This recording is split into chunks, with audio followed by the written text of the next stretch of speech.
Yo, what's going on, everybody? How's it hanging? How's it happening? You guys know what it is. This is Kevin from the Chord Progression Podcast, brought to you by MSOTD Rocks. Yeah, this is still My Song a Day Rock 2008. We just shortened up the name just to help out with some new stuff that we're trying to do. So do not be alarmed. It is still the same exact thing because, well, the band that I have well, it's actually just one person, but this is a band called Throw the Fight. They're out of Minnesota. That's why I got the Viking shirt on and my Gopher hat on. And I reviewed their album, Settle Your Sins, back on August 7th. And it came out on August 12th. And I did like the album. There were some things that I kind of wasn't the biggest fan on that album. But this album has been helping out the band so much in terms of their growth and their increased numbers of streaming. And I was lucky enough to be able to interview lead singer Kade Katz on the podcast today. And this is an incredible one because not only do you get an in-depth look at the album, you get an in-depth look of how this album was made, especially with Kade taking on lead vocals for this after all the instrumentation was constructed for somebody else. I mean, this is insane. It really gives you a lot of context behind the construction of this album and how good it is. So please welcome to the podcast, Kade Katz from the band Throw the Fight. Are you guys ready? Because I was super excited for this one, and I still am. So let's go! Yeah! Well, folks, ladies and gentlemen, boys and girls, listeners of the Chord Progression Podcast, another very, very, very special episode for you today. I reviewed this band's new album called Settle Your Sins, which came out on August 7th, and really liked it. And I decided, you know what, let's reach out to him, let's see if we can talk about it with one of the guys, and we were successful. So here with us is the lead singer for the band Throw the Fight and a brand new father as of August 17th. Please welcome Kade Katz. So Kade, welcome to the Chord Progression Podcast. Evan, how you doing, man? Dude, I'm doing fantastic. How are you today? I'm sleep deprived, but I'm great. I'm doing good. Hey, don't worry, now you're feeling like every other dad that has gone through that, or also myself from a couple years ago where I slept like 2 hours a night for consistent like 6 months. So yeah, it's I keep telling the other bandmates because they'll check in with me and we'll chat FaceTime and everything, and like, oh, how's it going, dude? And basically I just feel like I've been on tour the last week where you're just sleep deprived and you just roll with the punches, and but like tour, it's definitely worth it 100%. So it's been great. Oh yeah, and definitely with this whole entire it's kind of weird to say, but the whole entire shutdown, COVID-19, not many concerts happening. Yeah. It's kind of weird where it's just like you're still kind of in that mode with the lack of sleep with what you're having to do. However, instead of touring, especially after the release of a new album, you're going to spend time with your brand new baby girl. Yeah, it's kind of a blessing in disguise. We were actually pitched months ago to potentially go to the UK towards the end of August. And, I told our team, like, unfortunately, I'm not going to be able to go at that time. I'm going to have my baby girl. Let's reschedule. So we had opportunity in November. Well, obviously we're in the middle of a pandemic, so all tours and everything are canceled. So, but it ended up, it is what it is, and I'm just fortunate that I'm home. So it's working out, So that's good. Yeah, it's kind of like you just got to like take your blessings as they come as well, or take advantage of the opportunity that you have where it's, yeah, this is something completely different that we're dealing with. However, you get to spend time with your brand new baby, and you don't have to worry about, we should be on tour right now. We have to do this. We have to do that. No, you can just focus in on that and be the best dad possible. Yep. 100%. Absolutely. Yeah. It's been great, and we're still got the wheels turning. We just came out the record, like you said, Settle Your Sins on August 7th, which with COVID and everything, we ended up having to push that whole thing back. It was supposed to be like a May release, and we had a couple week tour booked on that. Obviously, no brainer on that. So pushed the album to August, hopefully thinking, shows would come about. Obviously, we're still in the pandemic, so no shows, but we're still trucking, man. We're gonna enter the studio next week and try to do some really cool things for the fall, and then we've got some plans already first part of the year, being the fact that we don't foresee shows happening, so we just want to put out as much music as possible.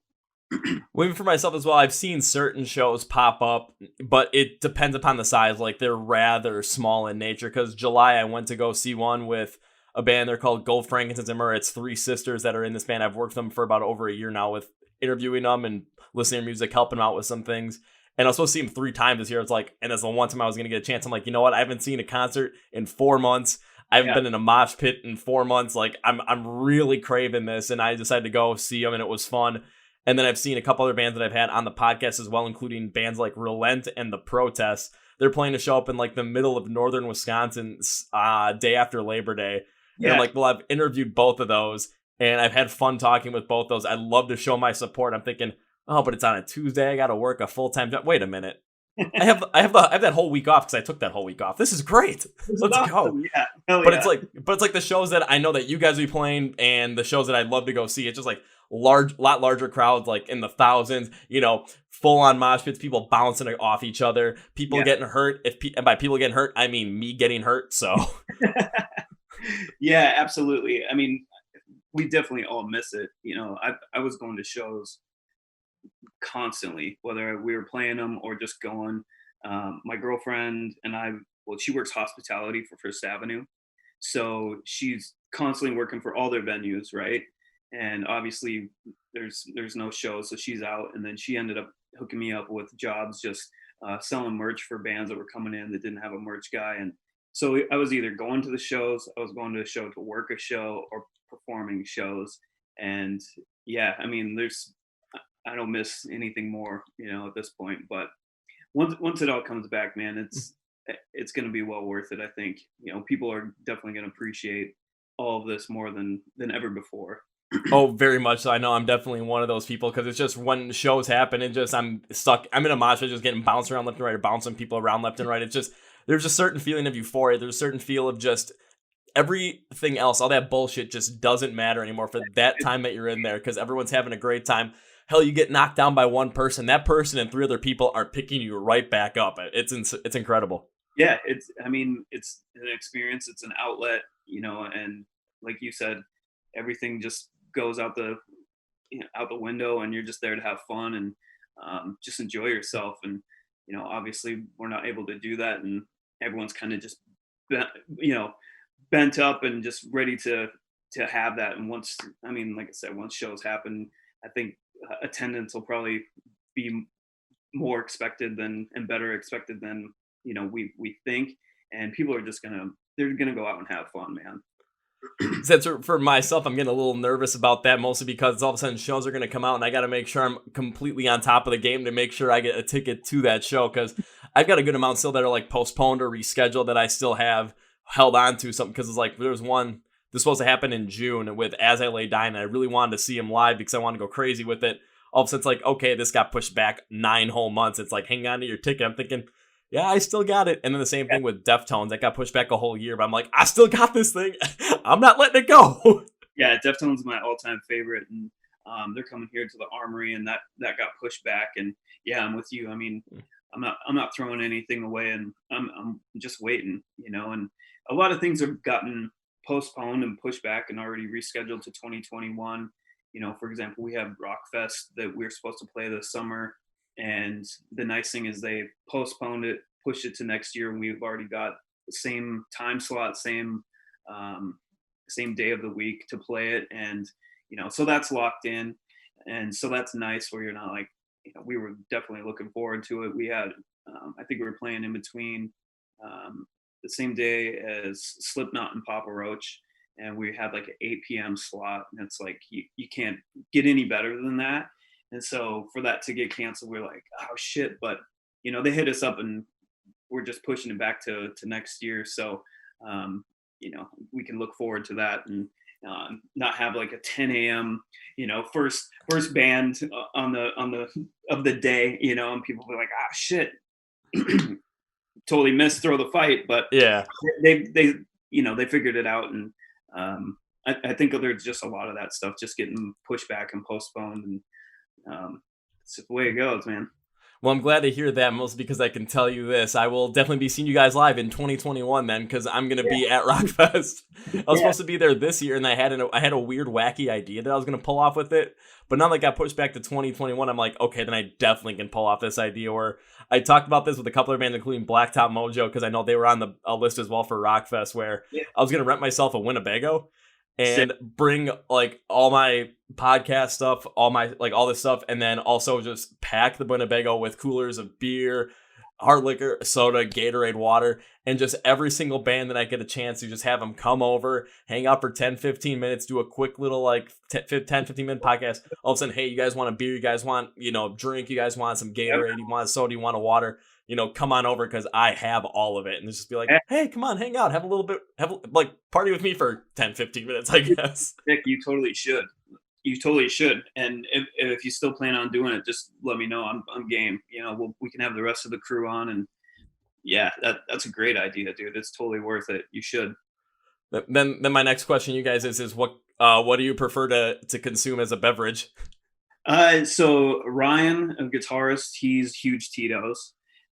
Chris is he likes his bourbons. Jeff, he's tequila, vodka, bourbon, and then for myself, I'm actually 10 months sober. So, but I was hitting the Tito train for sure.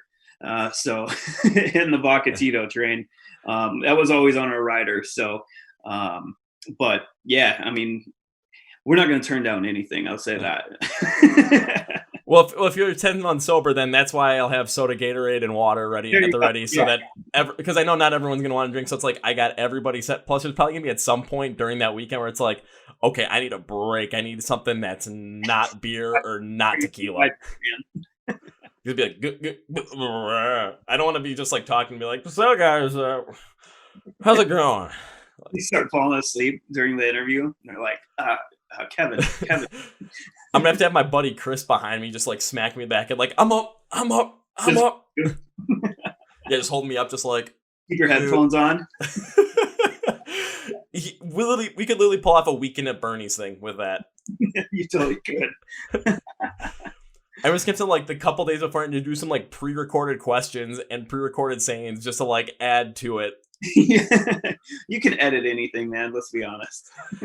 Can edit anything, but with my skills, I can only edit some things. Like to do like that super duper top tier like movie production edit. Yeah, I can't do that yet. That's sick. But yeah, so once 2021 hits, Rockfest comes around, yeah, I'm definitely going to hit you guys up and be like, hey, come, whenever you guys get a chance, just let me know. Come stop by the Winnebago. We'll do a 10-15 minute thing, and then you guys can hang out, have fun with us, and just chill for a little bit if you want, whatever you guys want to do. Do it, for sure. And we'll have, I mean, like I said, we're just going to keep the ball rolling. So we're going to have new music, very shortly. And then we've already got pretty much 2021 planned out for music, as it is. So, yeah, I'm game. Let's do it. So more new music after just releasing new music, a whole 2021 planned. My God, you guys are just taking this time during COVID-19 when you can't really play shows and just trying to absolutely maximize not only what you're doing now, but what you're doing for the future. Absolutely. Yeah, one thing since I took over as being the front man now, I told the guys I want to be full steam ahead. And I write a lot of our music, so I'm always in the studio creating stuff and sending stuff to the guys. Chris is always writing stuff. And, we put out My Disaster. We put out Wolves in the Dark. We had the record. We've got a bunch of pre-pro already ready for next year. Like I said, we're going into the studio next week to start a little project as well. And we're just going to keep going. And, with streaming and everything, you just have to be constantly putting out stuff. We do very, very well on streaming, and that's what it's about, just constantly putting stuff out. We're never going to make our fans wait 3 years, 2 years for a record ever again. That's not going to happen. I'll tell you that. Well, that just kind of a couple things that kind of tests just with the streaming game as well. Because right now, taking a look, I'm going to pull up your Spotify at the current moment that we are recording. You have 313,000 monthly listeners. So, yeah. I mean, that says a lot, especially with the fact that, especially constantly putting out music, because in the world today with streaming, it's you put out a full album and then you wait like the 2-3 years. It's I can definitely see where times come in where all of a sudden, yeah, it's gonna get dropped behind. And then you Right. take a look at because I think the person I saw talk about this a lot recently. I always bring him up on the podcast just because every time I talk about him, it's like he's always ahead of the game and he always has been as Ronnie Radke of Falling in Reverse with Yeah. Yeah. releasing singles, and all of a sudden it's like, okay, come on with you dropped 2 singles in 2018, two in 2019, did the Drug and Music Reimagine this year, and then did a bonus track from the Coming Home album already this year. It's like, and it's just you've seen him just take off, just like, but that also is a testament to one, how good Popular Monster is, and two, the fact that he's like the biggest streamer on Twitch right now. Yeah, isn't that? I just heard that on a podcast the other day. Like Ronnie Radke is like the top guy on Twitch right now, and he just knows how to market himself. I mean, he always has, and his songwriting has always been phenomenal. But I think we always say this too. We just get better. We're like a fine wine. We just get better with age, and he's finding what works, and he can put up the music out on his own, record it on his own. He directs his videos. I mean, he's the real deal. And putting out a record and waiting a year or 2 years or 3 years, our climate doesn't work that way anymore. I always use like the Netflix mentality where it's like, I want a season, and in 2-3 months, I want the second season to come out immediately so I can binge on it. So we're just like rapid fire of all content and media, everything that we digest. And for us, we write our own songs. We don't have a problem writing songs, creating songs. It's just something we do and love to do. So now it's like, why not? Let's just, if I have a song idea, I'll go to the studio, I'll write it, record it, send it to the dudes. They'll have like their input, and then 2-3 weeks later, we can put the final touches on it and have it ready to upload to distribution. And why not? There's no reason to hold back on our music these days. So No, and I love the fact you use that Netflix comparison as well, because there's a lot of people where all of a sudden, yeah, a series comes out on Netflix or a season comes out on Netflix of a show you really like, and it's like, yeah, I'm gonna binge watch the whole entire thing, and all of a sudden after a day or two, now it's like, okay, when's the next season coming out? Because you just want more and more and more, and it's just like, okay, they have to. Because one person that really speaks about this a lot or was probably my favorite comedian of all time, Bill Burr, because he has a cartoon Netflix show called F is for Family, which I absolutely love. And he's like, after season 2, like he's like, we released it and all of a sudden people are begging for season 3 right away. He's like, well, we haven't even written it yet, because when we write it, we have to do the table reads, we have to do the edits, then we have to do the voiceover work, then we have to send it off to where we're sending it to so they can do the animation on top of it, and then we have to put it all together. It's like, this is a process that takes, we can't just like push everything out there like that. And that's just it with fans, and it's a good thing that your fans want more from you. I mean, I've already gotten messages and DMs saying what's next, and that's a great feeling. And you don't want to keep people waiting too much longer, but let's be honest, creating art and recording it in the whole process, where it's a TV show, music, a book, poetry, whatever it might be, it takes time, and there's a lot of moving pieces with that. But we're just in an age of technology where things can move a little bit faster too. So, and we're surrounded by a phenomenal team that we can put stuff out a lot quicker and create stuff and just get things in motion, really. Yeah, and on top of that, with people asking, what's next, it is a great thing. But and then when it comes to putting out art as well, just when you're trying to just make sure you're putting everything out, you want to make sure you're putting out with the topmost quality as well. You don't want to be putting just stuff out there just to throw stuff out there, because all of a sudden, if you're going to be doing that, your quality is going to end up suffering because you're not taking the full time and you're not taking your full, I'm going to say, you're not taking your full effort to put in all the work required to create something like you did on Settle Your Sins. Yeah. I mean, you want to always do your best, and constantly putting out stuff, it's a double-edged sword, right? So, yay, there's new material, but then on the other hand, did you put it out too fast where somebody can easily critique it and be like, you could have done better if you would have waited or had put a different song out and stuff like that. So it's all strategic thinking. And, for us, if we're a fan first and love it, we're going to put it out. And we've always had, the response that, people feel the same way we do. They're like, I love it, especially with Wolves in the Dark and My Disaster. We were shocked of how people just loved it, especially with me taking over as a singer and stepping in, and it's a whole change. It's not just like filling in a drummer or a guitarist or whatever. It's the voice of the band. So when we released My Disaster, our numbers shot up. When we did Wolves in the Dark, it's our number one viewed video and one of our top streams. And now with the songs off the record, our streaming is just shot up like crazy. So, which is validating and makes us feel like, oh shit, we're doing the right thing now. Which that's what you got to do. That's what you have to do. And then, I mean, that's incredible, especially given the fact that, I mean, the best way you can put it is, always like this movie, the Motley Crue movie on Netflix, The Dirt, because there's a scene after they are done with the whole entire Dr. Feelgood tour, and they're trying to write the next album, and all of a sudden Vince Neil's not coming around, and you see the Machine Gun Kelly playing Tommy Lee, which still is just weirds me out to this day. Just kind of like talking about like change our lead singer because he's not showing up. He's like, band change our lead singers all the time, and it works. Van Halen did. He's like, we know Van Halen fucking did it, but it's, and I do have to agree, I do like Van Halen, both the David Lee Roth and the Sammy Hagar era, thanks to my dad, because my dad got me into Van Halen, but started out with the Sammy Hagar era of Van Halen. Now this is when I'm 2 years old at that point too, so that's all I know. But what I was going to ask about this is, what was it like taking over for James as lead vocalist for Throw the Fight? So I'm going to go way back into Throw the Fight. So I moved to Minneapolis, I think like 16 years ago from Seattle. I was doing music out there, originally from Montana, been in bands since I was, 12 years old, right? And moved to Minneapolis, end up meeting James and Ryan, who was in Throw the Fight. James was in a different band, and my band, we always played together. I think I met all those guys within the first few weeks of being in Minnesota. And then it came to a point where we were just constantly always playing shows together.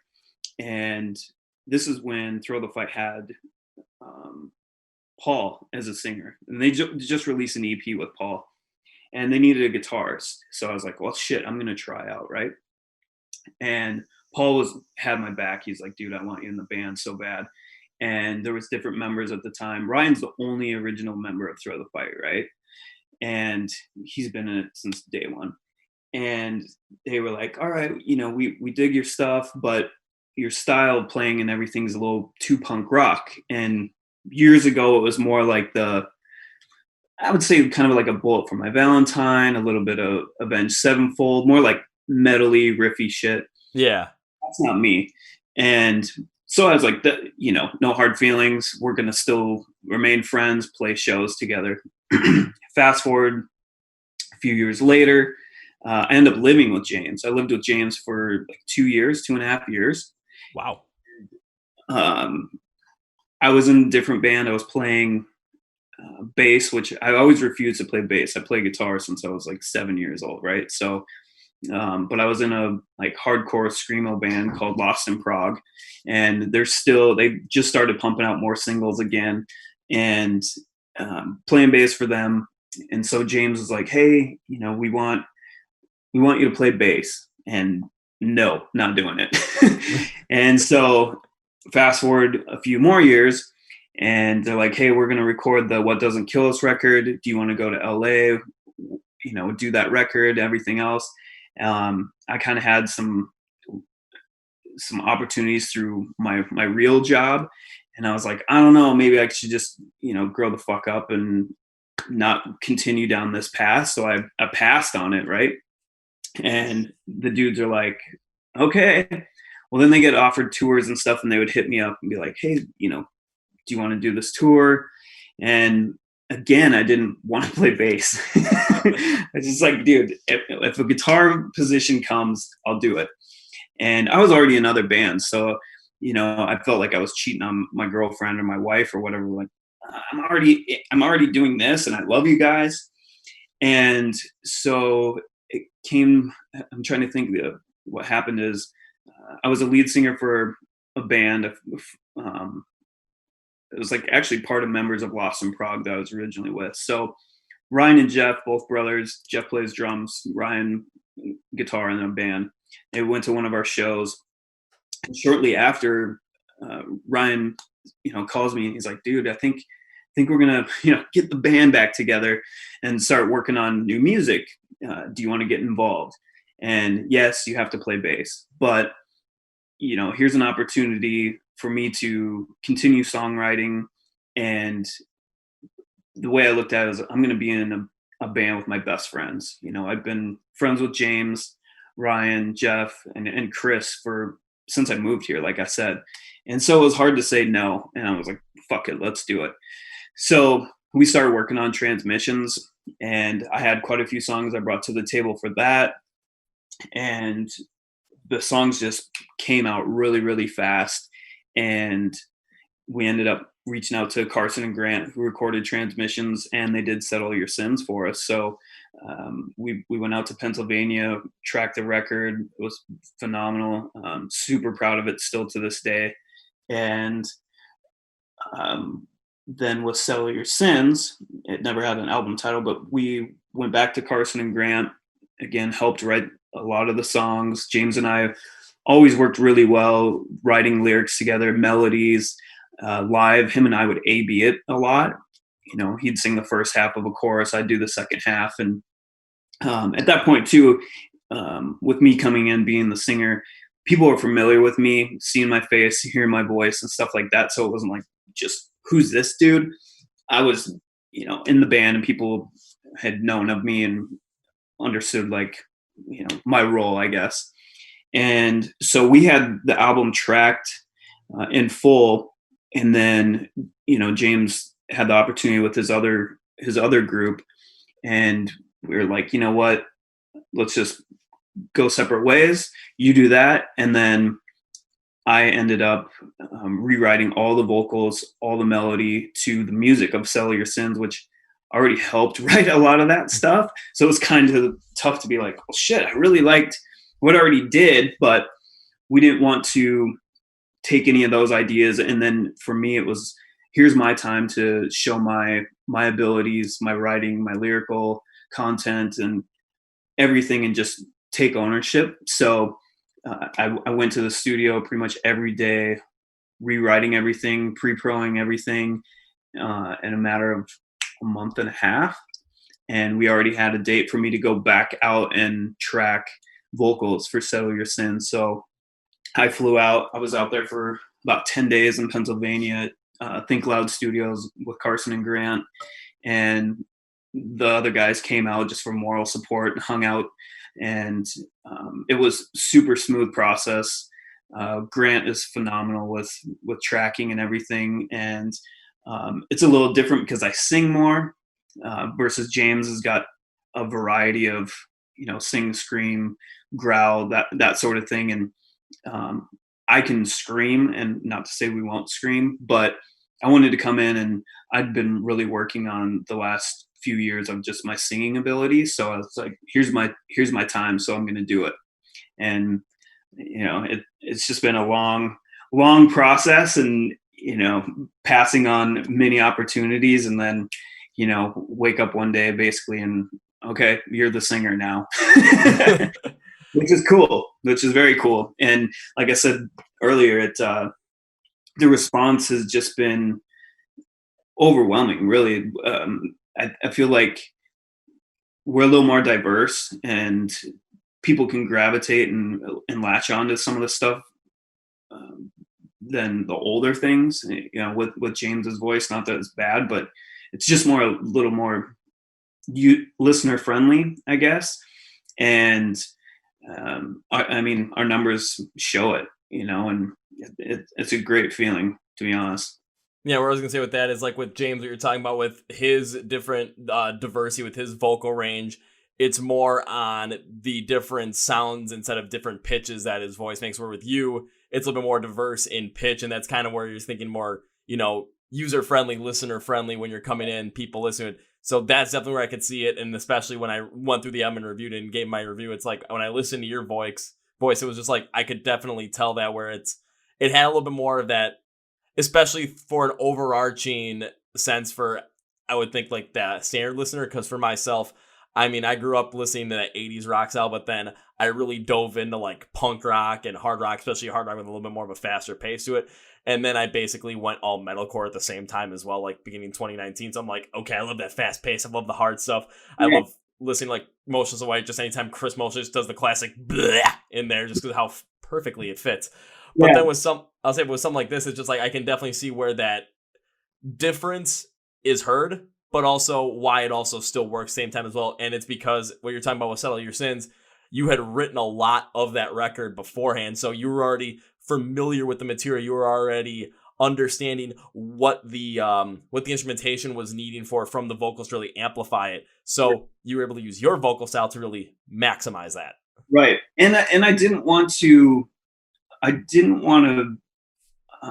just repeat the same style, and especially like a breakdown. You got a breakdown that comes in and what do you do here? Well, you scream something or whatever. And I wanted to always think of something outside the box to bring it in. And the guitar riffage and everything, it's still a breakdown, but you don't have me screaming something. There's still something melodic to it. And it kind of just gives that a day to remember type pop heavy feel. And again, I always think you want girls to sing to your music, right?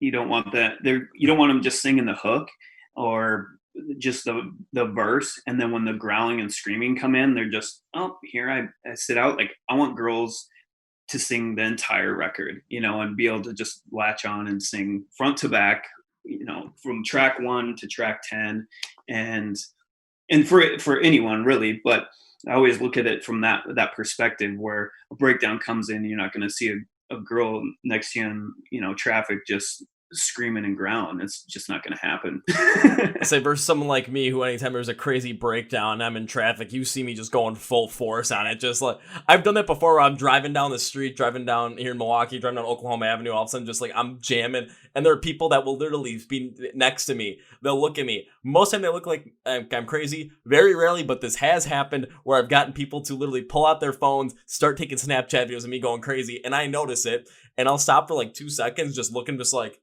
okay, and then just keep going. Like, I won't stop, and I'll speed up a little bit more just to, like, if they go ahead of me, to catch up to them, and I'm still doing it because I think it's hilarious. Still, that's awesome.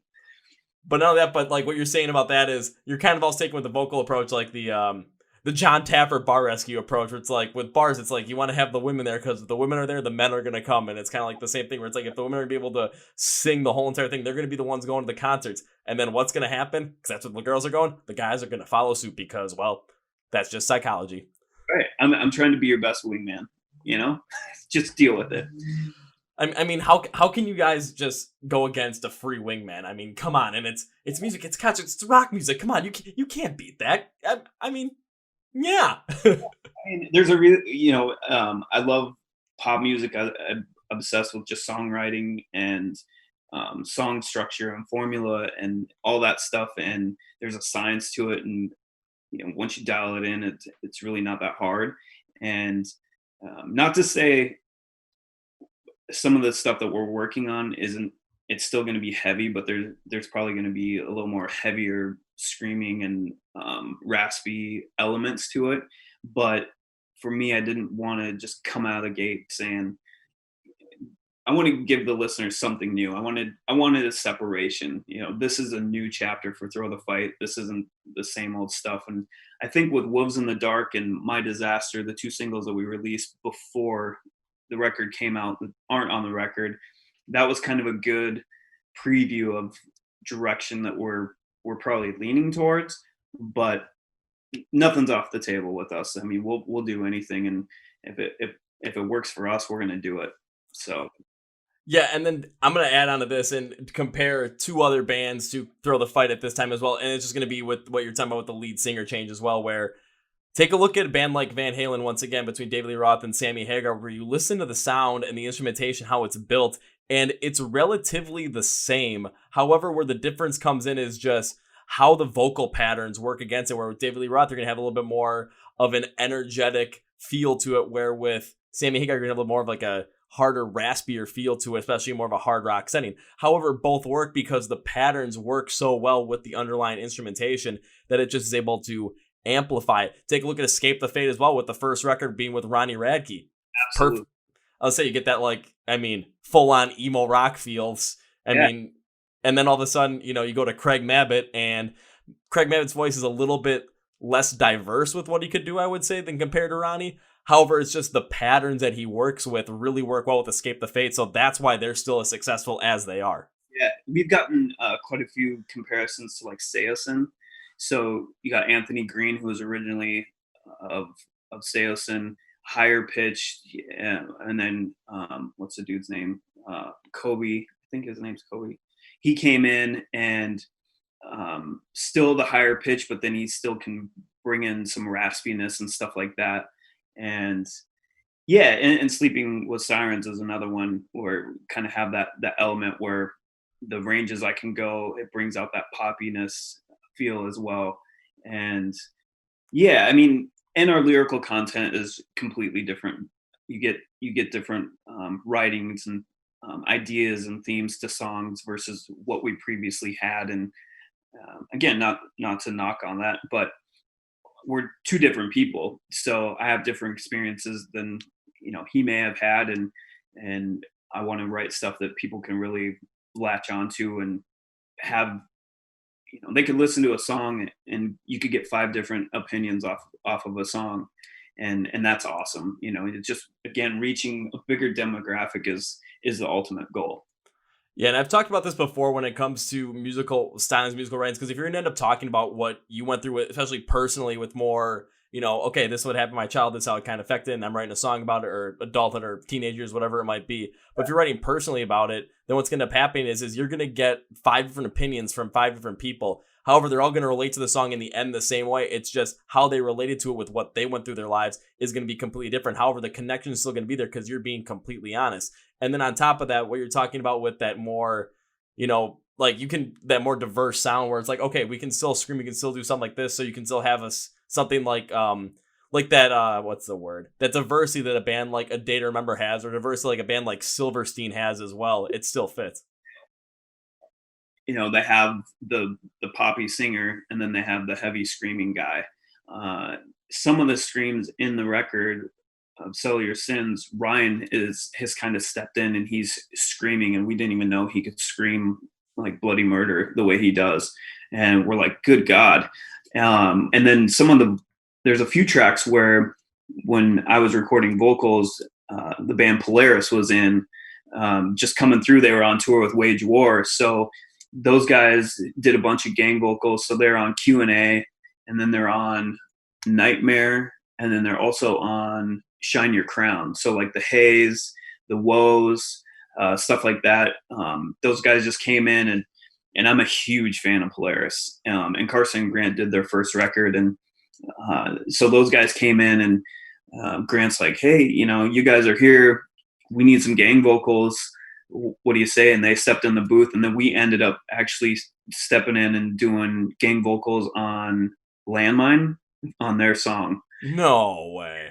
So, it was kind of like a win-win for both of us. And then Grant mixed it up really quick, and we got to hear all those songs, later on that night with everyone on it. And, for me, just having those guys be a part of that was like a dream come true, because again, they're one of my favorite heavy bands for sure.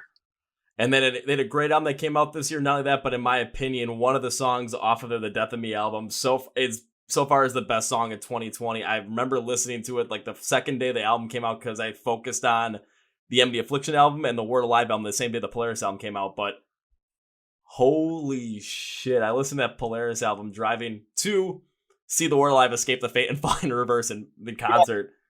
Yeah, dude. That they're both their records are just bangers all the way through. Just and they're perfect. It's not over the top heavy, and it's still got that aggression and stuff. But there's just something to it where it's. I mean, you can be in any type of mood and put it on, and you're gonna love it. Yeah, especially the song that I absolutely love from them, which is Above My Head, because it's just when they're talking about it, because it's all about depression and being overwhelmed and not thinking that you can get past what you're going through. Because I've felt like that before, and how they put it out in that song, oh my god, they explained it perfectly. Yeah. They're spot on. I was surprised how well their bassist sung. I didn't realize he did the clean vocals, and he's got a phenomenal voice. That's honestly the best part of that track is the chorus when the clean vocals come in, how they match up with that guitar tone. Oh my god, is it good? Yeah, it's sick. They're one of my top faves for sure. And you got them featured on 3 songs from Settle Your Sins. That's insane. Yeah, they're great dudes too. We had a good time that night for sure. Maybe you guys should go on tour with them once this all kind of settles down. We definitely were like, hey, what are you guys doing? Because we were trying to figure out a release date then because we'd already made people wait, and we weren't expecting to go through all this. And they had a lot on their plate, which was great. And then obviously COVID happened. So yeah, I mean they have a phenomenal record that they should be out touring on. And like I said, when we saw them, they had a day off and they were on tour with Wage War, which again another kick-ass band. Yeah, and you just picked them up at the perfect time, just being recording, and all of a sudden it's like, oh hey, they got the day out, they're coming through. Woo!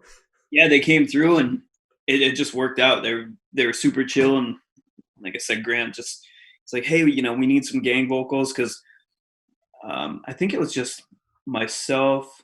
It was Jeff and Ryan out there, and Jeff cannot sing, and Ryan can only scream, and I had only done.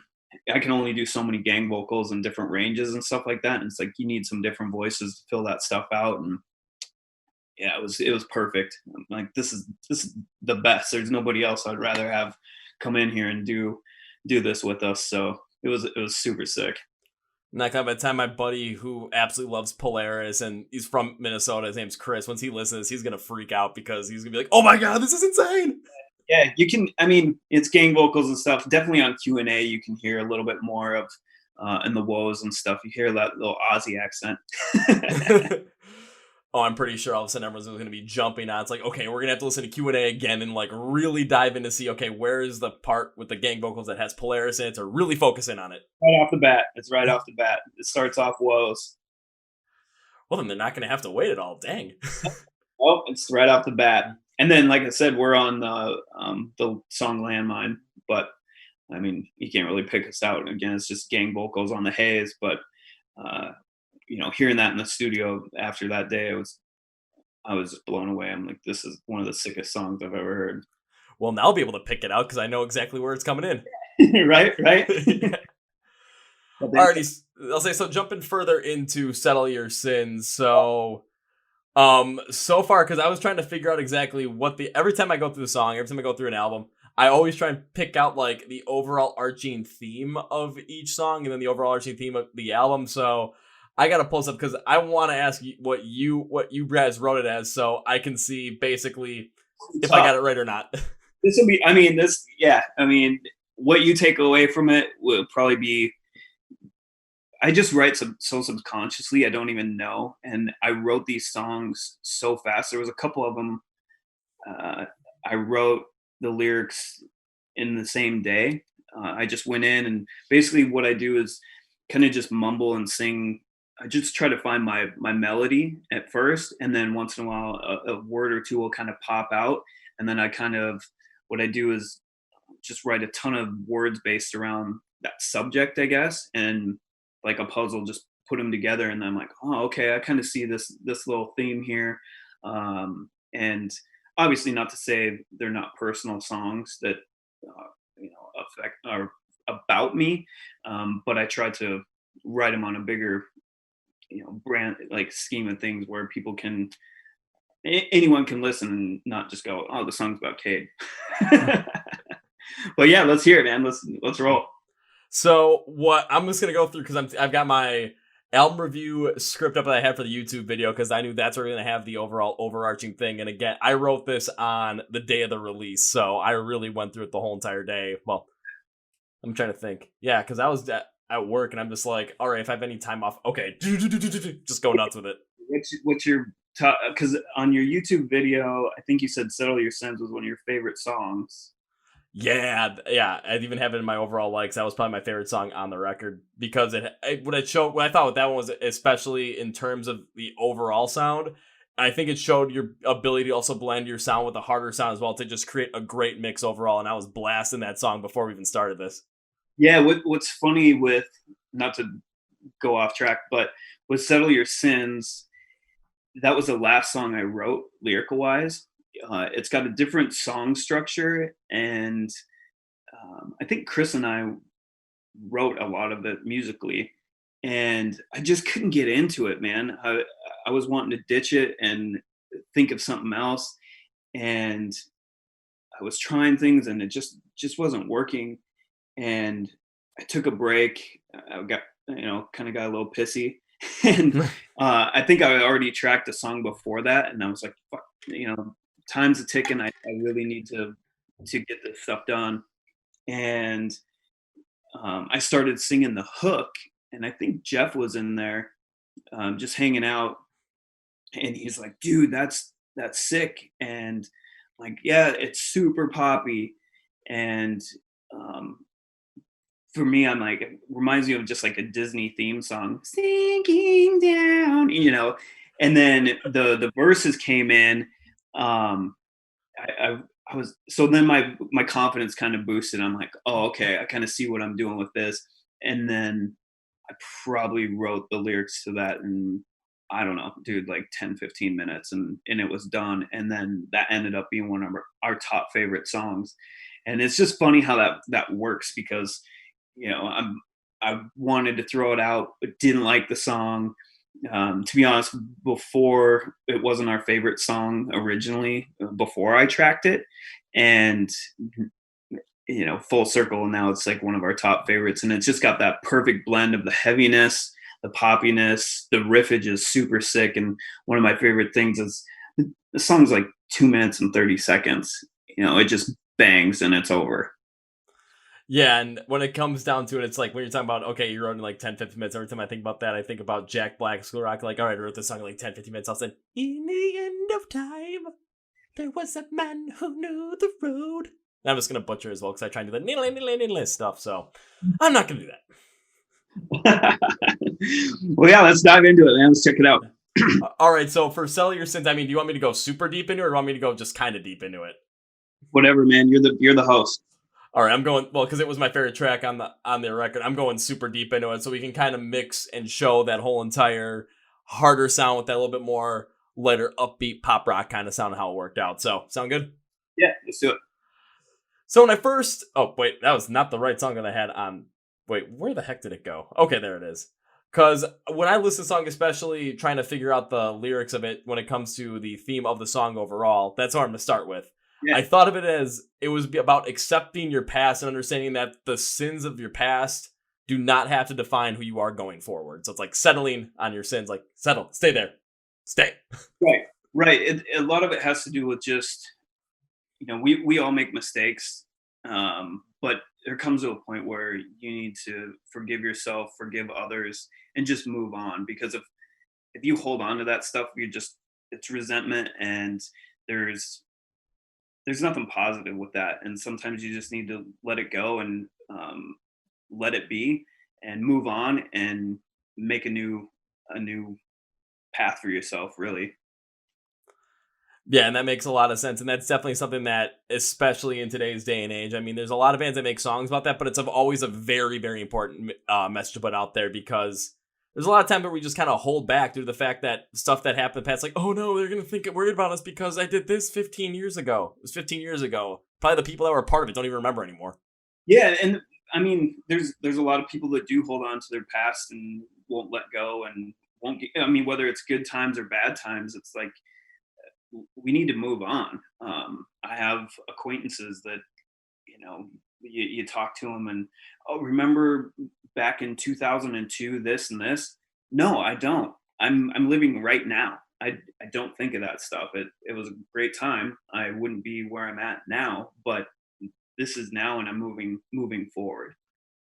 So Yeah. Yeah. And if I hear, oh, remember way back in 2002, I'm like, what grade was that? First or second? yep, yep. Yeah, so even stuff there, it's like, man, I don't even remember, but I probably was just interested in just like, oh, Pokemon, yay! For sure, for sure.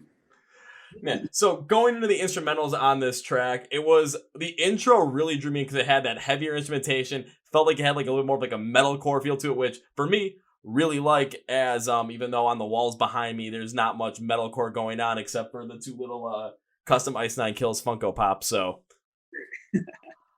as you can tell, it's like, yeah, I'm still good in the metalcore. Plus, if you look at the page, it's just like all of a sudden, okay, he's featuring Motionless White, Ice Nine Kills, As I Lay Dying, Killswitch Engage, all those bands. Like, yeah, I love metalcore. So this is something I'm easily getting into right from the get go. So I was like, yeah, it slays for sure. And then as we jumped into the first verse, especially on the instrumentation, it kind of strips down, but then builds back up into heavier styles. However, there's this quick change to it where you get more to like that pop punk meets hard rock style. Then you go with that's something lighter overall, but it actually maintains the same pace that you had with that intro with the heavier instrumentation. And I like this as the transition is done with that heavier instrumentation and the mix just really stands out there. And it's all because, honestly, it's just the matching of the pacings, just making sure the pacing stayed the same and mixing those styles. Ooh, is that a good move? Yeah. Oh, thanks, man. I appreciate that. Yeah, our ultimate goal with every song is just constantly having things moving and vibing. Even if a song will die down a little bit, there's still forward motion and you're still grooving. Yeah, and then jumping into the chorus, in comparison to the rest of what you did on the album, I thought it was rather standard, where it had a little bit more of that same pacing instrumentals as a lot of the other choruses on the album. However, this one sounded a little bit different, and it was because of the drums on the chorus, because they were a little bit more pronounced in the volume of the song, so they had a little bit louder, and they gave off more of this harder feel to the chorus in that section. And this was the perfect way to be able to transition between that harder style, because you had the harder drumming in there, but also keep it lighter because you still had the same pace overall. So you could really transition between everything all very well through that heavier style and pacing, fast pacing of the drums. I was a real big fan of this. Oh, sick. Yeah, it's just a overall really good blend. And yeah, like I said, we were really surprised with the outcome on that one. And it's just by far one of our favorite songs. All right, now do I get the lighter out and start roasting your vocals, or do I get the light on and be like shine a light on them? Because I could do both ways. What's that? Go ahead. I could either roast your vocals or shine them. Which one do you think I'm gonna do? Roast them. Okay, I can't really do that because I actually didn't write that I was gonna roast them, because that's not what my note sheet has here that I wrote out when I listened to it. Because when I listened to your vocals, overall in this song compared to a lot of the other ones, you showed less range than you did on the other ones, as you kept your vocals more pronounced with a little slightly higher pitch sound that you were consistently working with. Yeah. But why I really like this on this one specifically is because your vocals, even though they stayed more consistent with the terms of pitch and volume, you really let the instrumentals and that mix just shine so much brighter, because it even allowed you to show off your vocals a little bit in a slightly harder setting as well. So it really did work out well as the compare and contrast. Yeah, for sure. I think with that, I wanted a completely different key than a lot of the other songs on the record, and a lot of it has to do with we wrote this music for a different singer, obviously, but my favorite part of the whole song is the lead that Ryan has. It's just like really happy, and I didn't want to take anything away from that, so I wanted to kind of just stay in the pocket and just keep it up and almost complement his lead. So that it just worked out perfect. Yeah, even sometimes staying in that pocket works, and on this track, I mean, it clearly worked out for what you guys were trying to do to make sure that guitar lead just really stuck out. For sure.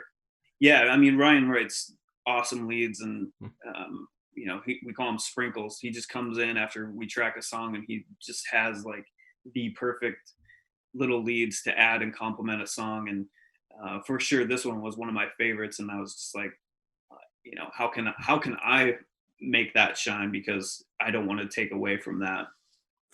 Yeah, and then taking a look at my little overall, so that I always write an overall, just so it's like then when I take a look at this again, like my note sheet, when I put it in my album review script, I can make sure I have everything right. But I have a piece highlighted on here, so I was like, don't forget this. And I have on this one, overall, it's a great effort by the band. It shows off that they can transition with a harder style and a style they're usually more accustomed with on this album, because the pacing can be matched. Then the highlighted part is their transitions are great, and the vocal range being more limited does a great job in letting the instrumentals drive the diversity of the song. Overall, great job. Hell yeah. Thanks, man. And if you don't believe me, I'll pull the camera over and you can see it for yourself how it's written. That's awesome. No, that means a lot. I mean, that song just, subject matter, what it stands for, then it ended up being the title of the record. It just, that one means just so much to us. So thanks. I appreciate that. Oh, well, you're very welcome. I'm just speaking the truth here on this one. That's all I'm doing. Yeah. So then going back to before we took off on this little tangent where we were talking about the overall theme of this album, where I was trying to figure it out. And when it comes to the overall sound, this is what I thought of it. So I'm gonna tell you what I thought of it, and then I'll let you kind of go through and be like, okay, was I right? Was I wrong? Did I pick up on something? Did I miss something? So sound good? Yeah. Sick. Alrighty, so this is how I thought of it. It's when it comes to this album, like when it comes to like an overall theme of this album, I thought it's all about coming to terms with things that you can't control and not letting your past dictate who you are in order to gain the confidence of who you are as a person. And overall, I like the meaning of this album because it might not only be something that the band is dealing with right now, but also something that people are really going through more and more, always comparing themselves to other people that they see on social media, whether it might be their friends, their family, or like one of my favorites was there was a episode of the Gary V audio experience. I love Gary V. Listen to him, and he was talking to some 22-year-old from Buffalo. It was like, well, I'm not as far ahead as who I am as comparison to other people. My He's like, who are you comparing yourself to? Kylie Jenner. He's like, okay, why? Just why?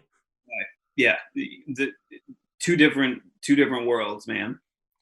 Yeah, and then like I tried seeing some other songs that kind of like really honed in on this, and like Paper Wings, I thought was realizing things that you don't think are strengths that you have, but in the end they end up going to be your best assets for yourself. A song like Home, where it's understanding that you also need a place to go that is your own, or kind of recharge your batteries, recharge your confidence. And then also we talk about Settle Your Sins, accepting your past as your past and not letting define you in the future. So it's basically kind of like, that's what I thought is the overall arching theme and meaning of the song. So my question to you is, was I right? Was I wrong? Yeah, dude, you're pretty spot on, which is weird because again, I write this stuff subconsciously, and I have a lot of things, and whatever I write down or wherever it comes from, I don't know, but I think it's relatable, where we always, whether you're famous, not famous, you're this or that, you're always comparing. And we live in a day and age where there's social media, and I'm not fit enough, I don't have this, it's just constant, and it comes to a point where just be you, love yourself, and move on and do the best you possibly can. And trying to have a positive spin on all these songs, even though some of them can be dark, a lot of it tries to have like a positive outcome in the end, and just hopefully somebody can listen to it and relate to it and say, oh, I feel that way, or I've been through that, so I get it. Yeah, definitely with Paper Wings, Settle Your Sins. Home, I like your idea of that. It's very true. So Home, I wrote based on, I'm originally from Montana, Bozeman, Montana, or Livingston, but now Bozeman, because that's where my parents live. And for me, Home is, it's kind of written about the beautiful skies and just a beautiful place overall. And it can be relatable to anything, but having having like a place to go and recharge your batteries, like you said, I think is perfect, because I always go back there, and that's kind of a place where I can recharge my batteries and step away from doing music and just ground myself. And obviously it's beautiful and there's nature there, so how can you not? But then like the bridge is with this feeling of guilt of leaving, and being away from family and following this dream and taking this risk and everything, and missing out on so much of, my parents, my grandparents, like friends, family, everything. But then ultimately at the end of the song is, you know what, you're doing you, and that's all that matters. And are you happy? So home is probably means the most to me on the record, I guess. But you nailed it too. Woohoo! I nailed it again. Yeah, I'm getting good at this shit. Oh yeah. I swear, every time I bring one of these, like when I look into it, I bring it up, it's just like, it's either okay, you got almost all of it, or you really got it. So I'm just like, okay, I'm doing good with this. Let's go. Yeah, you're sick. You got it all. And none of that, but with Home overall, taking a look at my little breakdown of it, Home ended up being one of my other favorite songs on the album as well when it came down to it. Awesome. Yeah, we've gotten a huge response on Home. It helped that it landed some solid playlists on Spotify, but a lot of messages on that one. And yeah, it just really connects, and it's got a different feel. One of my favorite aspects to it, it's definitely got like a Deftone. I wrote that song, like I wrote the guitars, everything, tracked everything, besides drums. And so again, I'm super proud of that one, but it's definitely got like that Deftones feel, especially in the verse, where it's a little more spacey and dreamy. And then the chorus just takes off with my home, and it just, takes off, man. Yeah, because it's kind of got like that mix between like that Deftones, like more pace, like spaced out style versus some like, and then also like a pop punk style in there, especially in the chorus. And you get the my home. Yeah. Yep. It just. And that's one of the biggest things I love about the song, especially because I'm taking a look at it. I got it even highlighted too. Is like overall the construction on the song is what I thought what shines, because you start out with that first it's pop punk, and then all of a sudden like you get to the verses, that's that Deftones spaced out style. And then you also use this to build back up into that pop punk style in the chorus, but it had a lot more vigor to it, a lot more life to it than the intro did. So I was like, ooh, here we go. Yeah. And then towards the end of the song, the outro is one of my favorites. Just like Jeff is just pounding, for the floor, just, oh man. It just, you're just like, let's go. And you don't want it to end. It's awesome. Yeah. I'll say, and taking a look at the vocals on this track, what I thought from you, I thought they were done perfectly, especially in the chorus as well, just to amplify that sound that you had on the instrumentation on that one. Thank you. I would say that song is very, very tough to sing. I think because it means so much to me, I was just singing from my heart. I don't know. It's tough for me to get to that point, especially in the outro of the song, and even the bridge on that. So it's something I'm working on, because again, it's one of the more popular ones. I'm thinking, oh shit, how am I going to pull this off live? But it was just being in that moment emotionally. And again, it kind of compliments Grant, where he's just like, dude, put yourself there, let it out. And when I started hitting those notes, he's like, holy shit, dude. Like, that's what you need to do. And you can't say no. Totally understandable on that one. And I mean, when it comes down to it as well, taking a look at what you just said about it, where this is one of your more emotional tracks, one of the tracks that you put a lot more out there. Of course, it's going to be tougher to sing because you're really singing from the heart. So you're letting it out there. You're letting your emotions dictate it. So of course, you're going to be nervous potentially going and playing it live due to the fact that you want to make sure you're delivering on it. However, when we go to, listen to it, why so many people are really connecting with that song is because of that. It's because you're putting all the emotion out, because they can feel the song. They can feel your emotion. They can match up their emotions with it. Yeah, absolutely. Absolutely.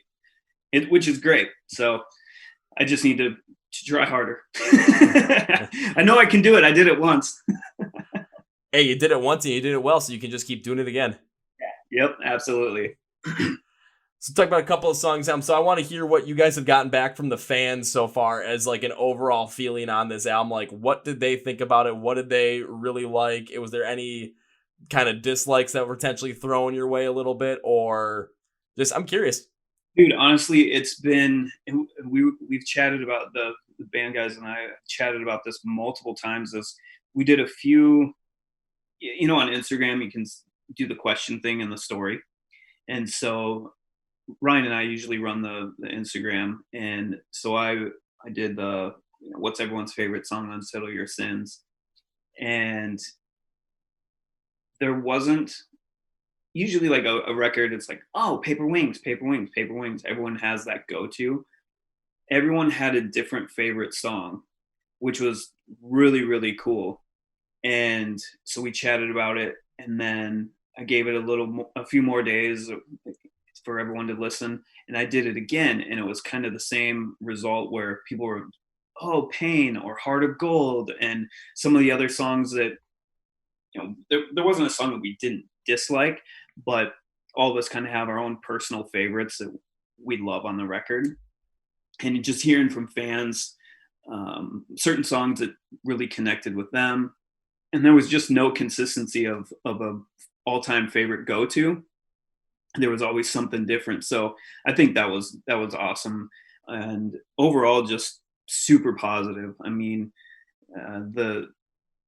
the streaming, the listening, we're getting more DMs and YouTube views and everything than we ever have, and that just feels good. Makes you just feel like we're doing the right thing, and makes us more excited for what's to come. And I think we've got it figured out. Let's fingers crossed. But yeah, overall it's just been super positive. I haven't heard really anything negative. If there is anything negative, it's usually just like, not a scream, and that's not what we're about. So, and if you are, wait for it. There might be screams. So be patient. Yeah, and it's totally understandable that you guys would get a lot of positivity on this album, because when I went through it, I think my overall rating was a 6.5 out of 10 overall. And yeah. I'll say I always have likes in there. I always have dislikes in there, even for the albums that I absolutely love from this year, like an album like What the Dead Men Say by Trivium, which like I was like that is almost really good. And my one dislike was like in the final song, which I really liked, like they faded out into the outro and it just dragged down so long. I was like, I wish I would have just cut it off. Like I was being real nitpicky with that one. But I do it to show parody. And like when I was taking a look at your guys, is like what I really liked on this one was, again, the energy was so consistently upbeat. It was always there. You guys didn't relent on the energy. So it kind of felt like, especially for me, like having a punk rock feel to it, because I never listen to punk rock albums, especially an album like The Suffer and the Witness by Rise Against. I'm like, Rise Against is like one of my second favorite bands. So Chris is huge into punk, so he writes a lot of the stuff. I do the punk as well, and which is super funny because, like I said at the beginning of the podcast, I tried out for guitar with Throw the Fight, and they were like, your style's a little too punk. And now look at us. So I'm just saying. But yeah, we just want to keep it driving. We get a lot of messages that are they love the record to work out to. It's 30 minutes of just bang, bang, bang, and it just keeps your heartbeat going. And that's awesome. There's no sleepers or mellow down. I mean, with Transmissions, it's pretty fluid and a lot of bangers on it. And we brought it down with Passing Ships. I wrote that one. So Throw the Fight never really did like a ballady acoustic type song. So we brought that one on, and I had a couple that were like that for this record, and we just didn't want to do the same thing twice. And so the more laid back song that we put out was Pain, which I wrote on that. So but that one still kind of got that punk Alkaline Trio, Blink-182 type feel, still a punk vibe, like you said. Yeah, and I love what you said about like when you're talking about being the guys being more punk, and in all sense, like with you, like loving Rise Against, because that's my favorite band of all time. I've seen them 9 times. Was hoping for 10 this year, but of course Damn, Yeah. COVID. Yeah, I've seen Rise Against a ton, and yeah, they're awesome. I love them. Them and the Deftones are definitely for sure go-tos. Good amount of injuries in the mosh pit, but I wouldn't trade one of them because it's just so much fun. Broken Bones are fine. For me with Rise Against, last time was a someone crowd surfing. Or I was holding up two people while they're crowd surfing, and the third person came in and she hit me right in the eye with her combat boot, like the heel of it just. Night night. Oh, there was. I mean, yeah, it should have been night night, but I'm just crazy enough to the point where I'm like, I'm this close. I'm not giving up. Nope. These bands too with their live show, they just constantly. There's not a lot of banter in between. There's a little bit, but they're just constantly banging out as many songs as they possibly can in an hour and 15 or whatever they're getting. And then when they do come out and do any kind of banter, it's usually they let like Tim come out with his acoustic guitar to play like Swing Life Away and then Hero of War. And they'll do it at the perfect time, like closer to the end of the show when everyone's been going crazy and you need a breather just before they do like Pray the Refugee or Savior. Perfect. Yep. And that's something we're looking to do for our future shows was having that element where it dies down for a second. Whether I come out and do stuff or the guys come out and acoustic and sing. And yeah, we definitely had a better live show that we were looking forward to doing, and we'll still do it. I mean, it's going to happen, but something that we were never able to do before. And we're definitely looking forward to that and just showing a variety of what we can do as this band. Yeah, and another band that kind of does that same kind of style with their live shows is a band like A Day to Remember, because when I saw them in October at the Armory, actually, with Beartooth I Prevail. Oh, yeah. Yeah, well, like what they did was it was all energy all the way through, except for like the third last song they played was If It Means a Lot to You, and it was the perfect just like, okay, take a breather. Yeah. Then we're going to bring out the toilet paper. Yeah, I mean, even as a band, it's nice to have that die down and that little break, and we just want to show our musicianship overall, and now we're able to do that. Why not? Let's do it. Yeah, understandable. One other thing I like about this album, outside of also because I had three likes on here. One was just the high energy. Second one I already spoke about was Settle Your Sins. The other one was your vocals specifically, because I thought you had a great range for the high energy hard rock tracks that you guys are capable of producing. You're able to really match them up, especially what the song needed. And especially because these were written for someone else and you had to kind of rewrite them for yourself as well. Right. Man, it really shined.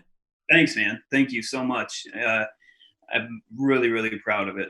And again, written, already kind of had songs laid out, and to come in and redo them for my own. The only one that didn't change was Pain, because that I wrote that one in full to begin with.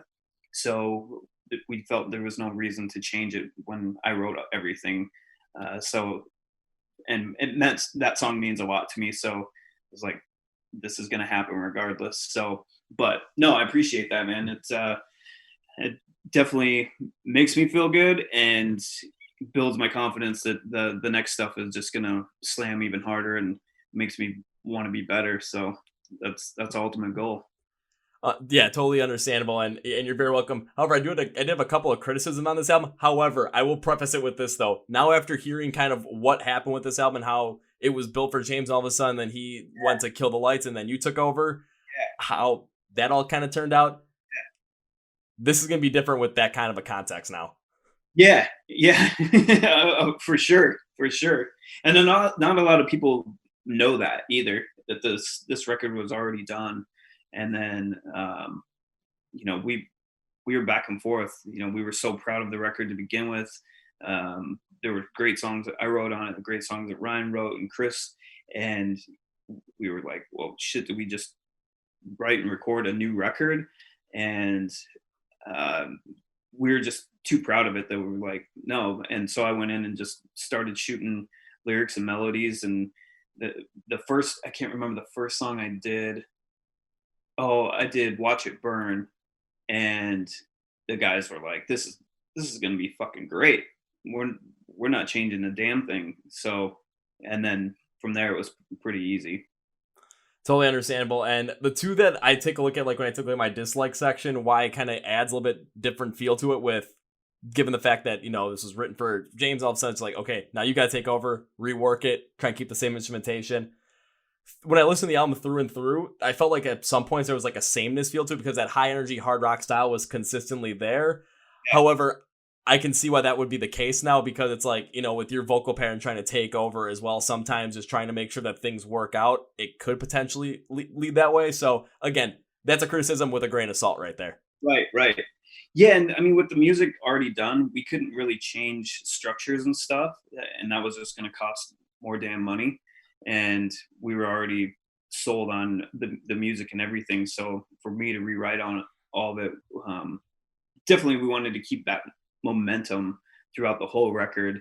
And again, I think me coming in and doing verses the way I do them, choruses more upbeat and poppy, and then also trying to think outside the box as far as bridges, and not just the go-to screams and breakdowns like metalcore bands, not to knock them, but I wanted to do something different that people Throw the Fight's our own band, and not like, oh, they're a metalcore band. Like, we could be known as a pop punk band now if we really wanted to.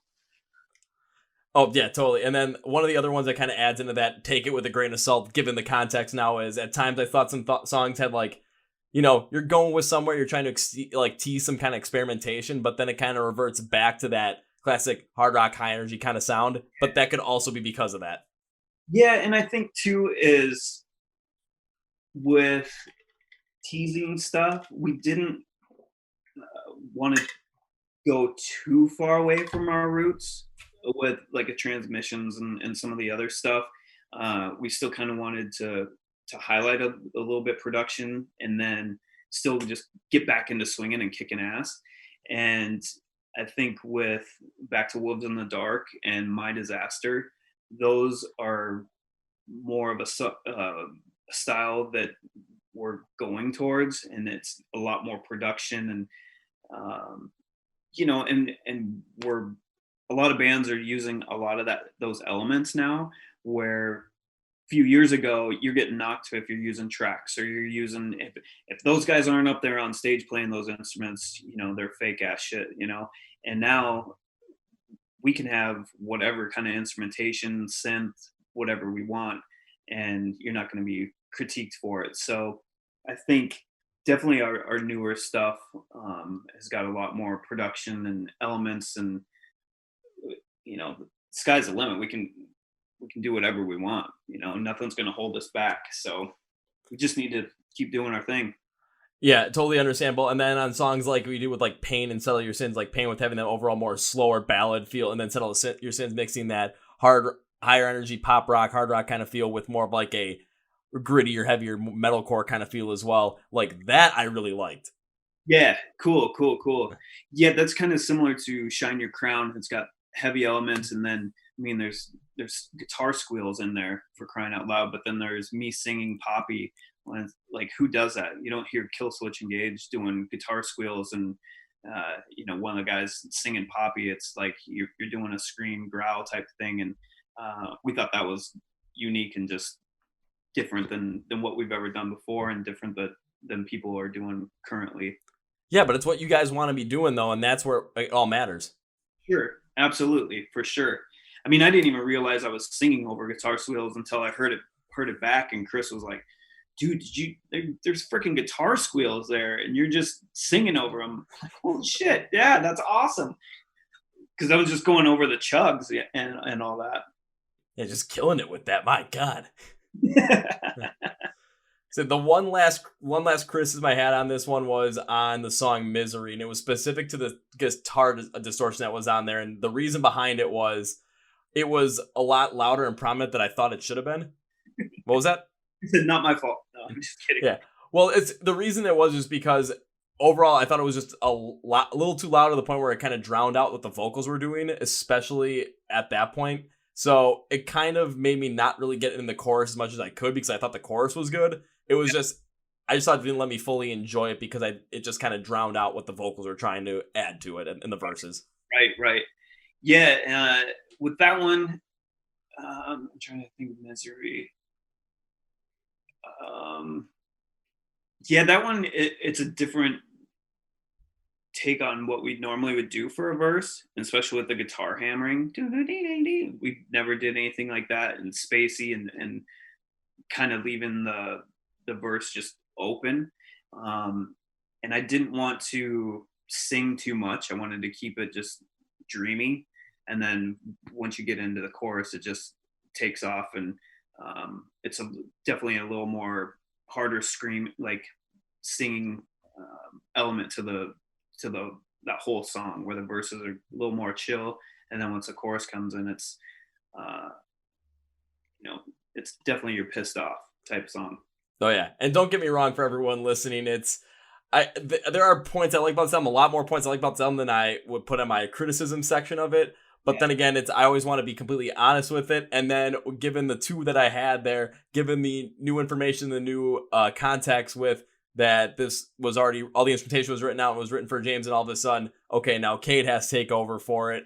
I mean, that just shows that it's like, okay, where some of these come in, it's like, okay, there's a reason behind why it's that way. So it's understandable.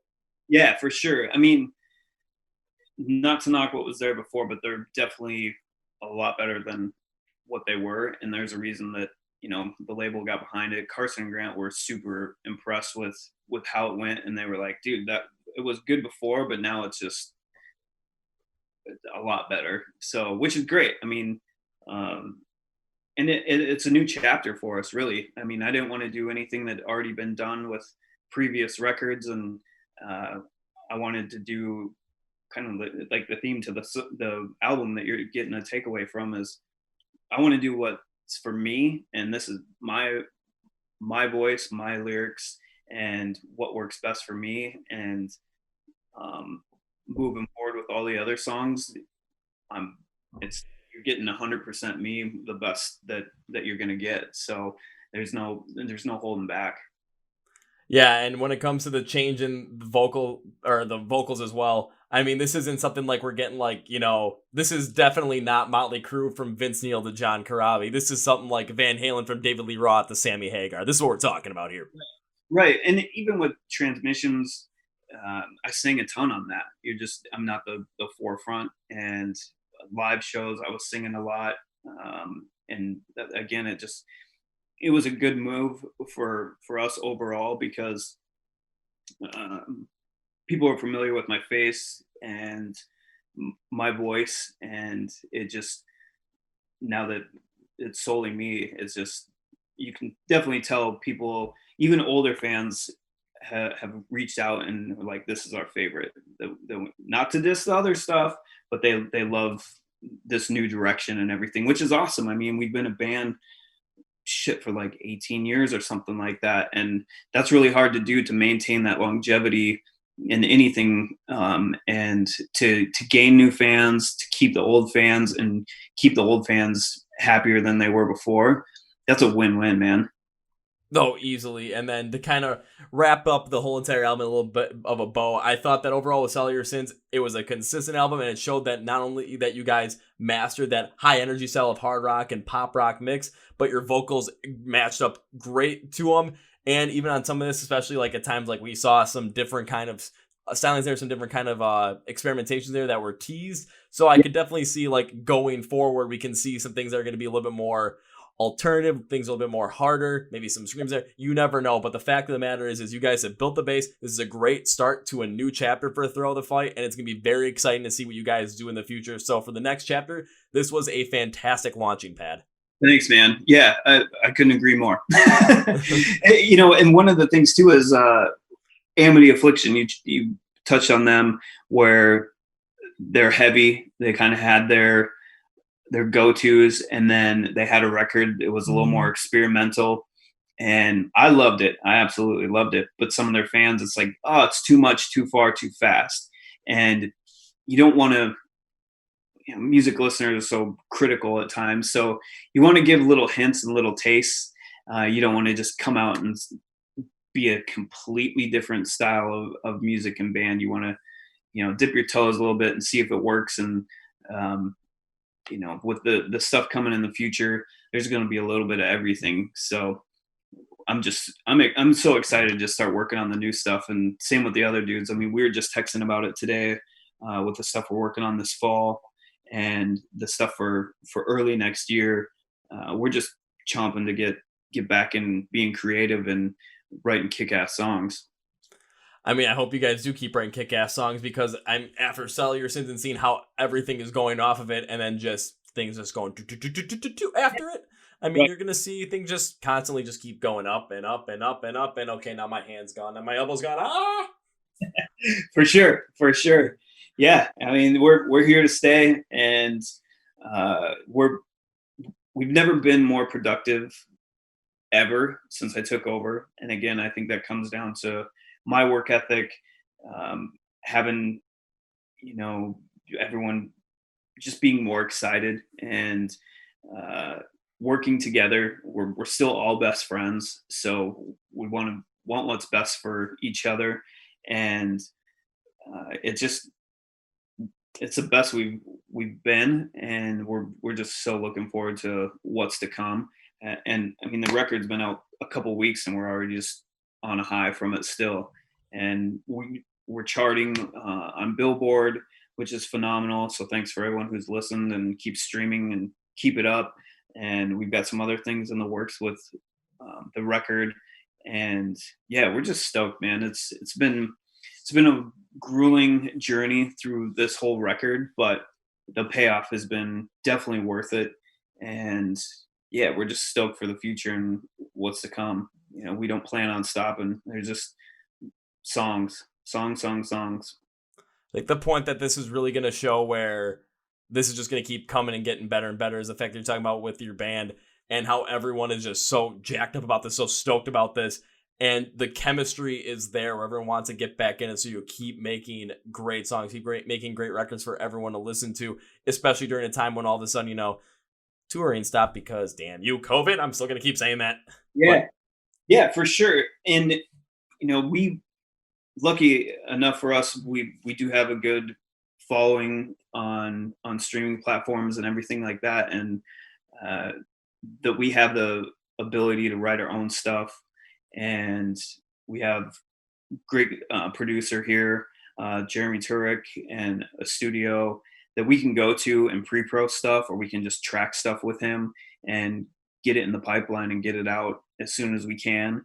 And I'm one of the most impatient people there is. So when I have a song and I write it and it's recorded, I want it in the pipeline done. And I could already have 5 other songs tracked and recorded, but it's that new one where I'm like, let's get it now. So, and again, it comes down to just my work ethic, and that just motivates the other guys too, because they know I'm not going to stop, and they just want to get in the studio just as bad as I do, and keep pumping out music. And it's just really exciting for us. It's fresh stuff. when you see hard work and you see a good work ethic pay off, and all of a sudden the people around you, it's absolutely contagious. It's a crazy. Yeah, you surround yourself around people that motivate you, that you want to be like. And we just didn't have that before. It was constantly uh, somebody doing something or somebody not doing stuff. And it's bands, though. I mean, it's a business. And for me, I'm playing music, I'm writing music, I'm constantly thinking of music. And even if I have a simple hook idea or whatever, I'm doing a voice memo and I'll send it to the guys, or do a guitar riff and send it out, or just go to the studio and track it and then send it out. And the more you create, the more product you're going to have, and you're just going to have better quality stuff, and stuff you want to get behind and be proud of too. So it's just what I do. Yeah, and even if you track something where it's just you listen to it and the guys listen to it, it's just like you could have somewhere, okay, we listen to this, and maybe for everyone it didn't necessarily work out, but all of a sudden, say like your drummer comes out and thinks, okay, this didn't work out, but what if we tweak it just like this and make this change, and all of a sudden now you got an absolute banger on your hands. Right, absolutely. And for all of us, being that we're friends, we're going to look out for each other's best interest. And if there is critiques and stuff, we just don't take it to heart. If Jeff is like, dude, that's cool, but it's kind of this or whatever, we're not sensitive about it. We all just come together and say, okay, well, how can we make this work and make it cool, or these elements are cool, let's make it happen. And if we're our biggest fans, so if we're excited about a song, it's going to come out, and it's going to happen for sure. That's what we're hoping to see in the fall when more shit comes out. Yeah, dude, I'm stoked, super stoked on this stuff.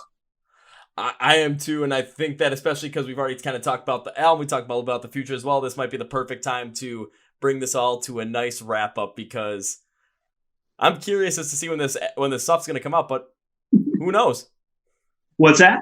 I'm saying I'm curious to see when this stuff comes out, but at this moment, I mean, who knows, because you guys are working on tracking it right now. Yeah, we start next week on tracking stuff, and we just released a playthrough video of Home, a drum playthrough of Jeff. That's on our YouTube channel, and that just came out yesterday. We're going to do some guitar playthrough. So again, we're just going to keep pushing the new record, but in the meantime, you know, we're behind the scenes writing new shit and creating new stuff, and hope we can expect some of that in the fall or even in the winter. But again, make sure you release it when you guys feel like, okay, this is exactly what we want. This is what we need. Don't feel pressure to put it out any earlier than it needs to be. Yeah, absolutely. The nice thing is our label's phenomenal. There's no pressure, and we can do whatever we want.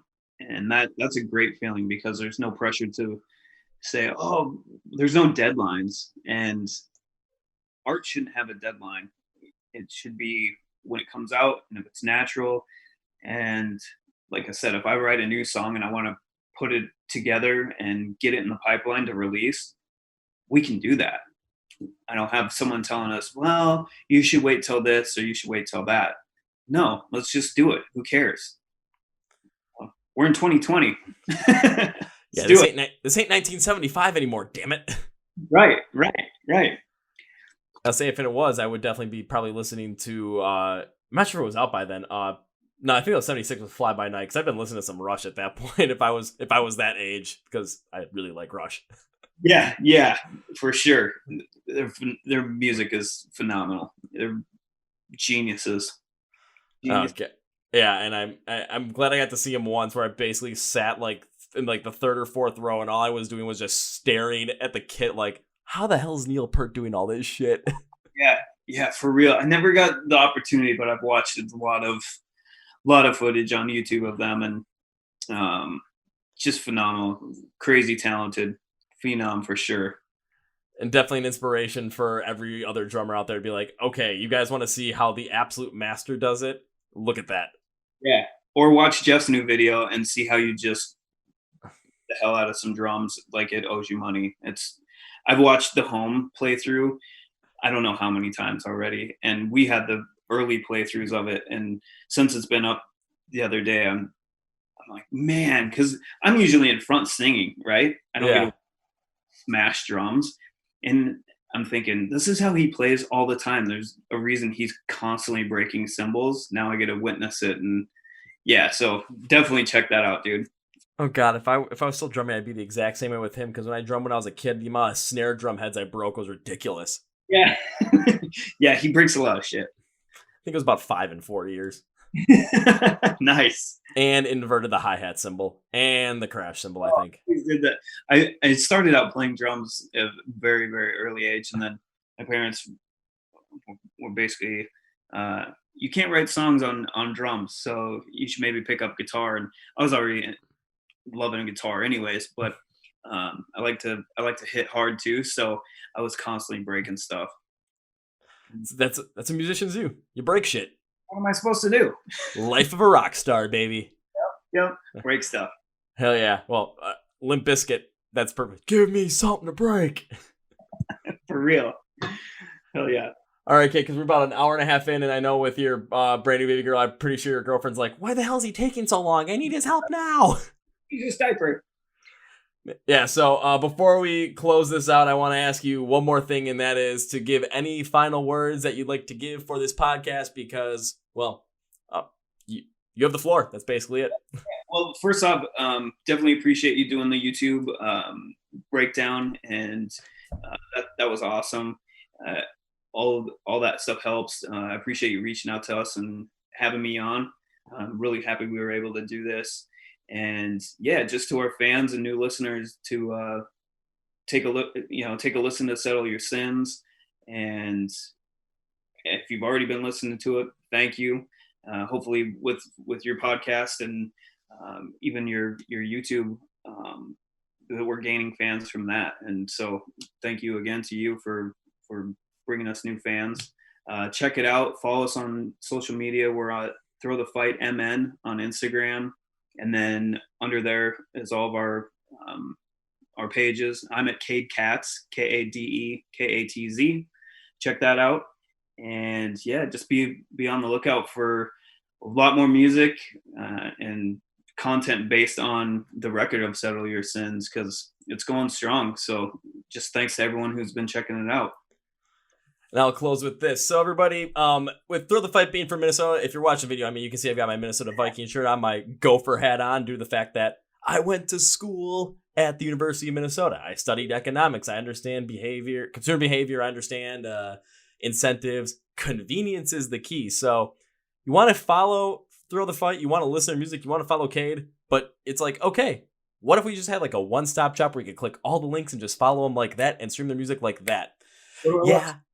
I was gonna say I got you guys covered. Literally, take a look at the description of the podcast on Spotify Podcast, Google Play, and take a look at the YouTube video. Just look at the description. I'm gonna have everything for you guys there, so you have no excuse. It's a one-stop shop for you guys. Awesome. Thank you so much, man. Yeah, and for the listeners that checked us out, shoot us a message, and Ryan and I will respond. Would love to hear from you guys, and just stay connected. That's what it's about.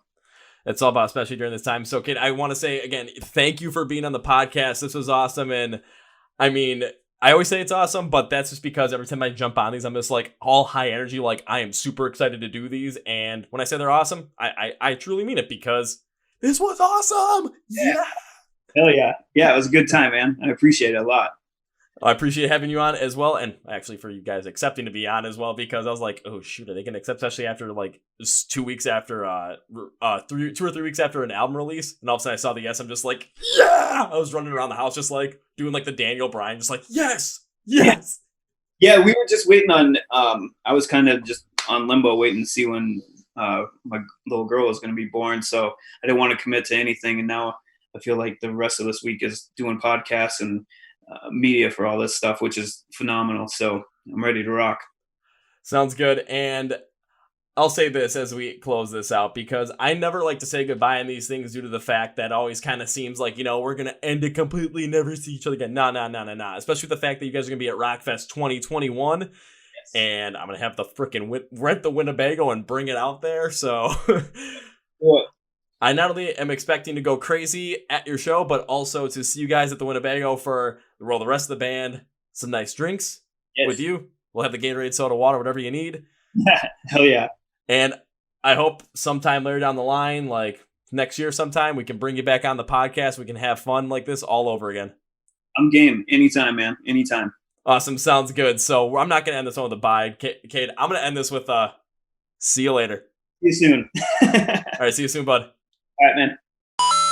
Well, folks, that was my interview with Kade Katz of the band Throw the Fight. That was incredibly awesome. I'm not going to lie. I was super stoked when I got to be able to interview them. I got the emails like, yeah, let's go. And my God, I'm still pumped up from this. So when it comes to Throw the Fight, please follow them on all their social stream, all their stuff, everything in the link in the description below. Please follow us and please subscribe to the podcast. Links are everything in the description below. Please like the podcast. Please subscribe. Please rate it, because I want to make sure that everyone gets to see what these bands that are emerging in the rock and metal scene today, as those giant bands are going to be taking over in the rock and metal scene by the next decade, are going to be. And, well, you can get them in early, because then all of a sudden you can look at your friends and be like, ha, I knew that before you did.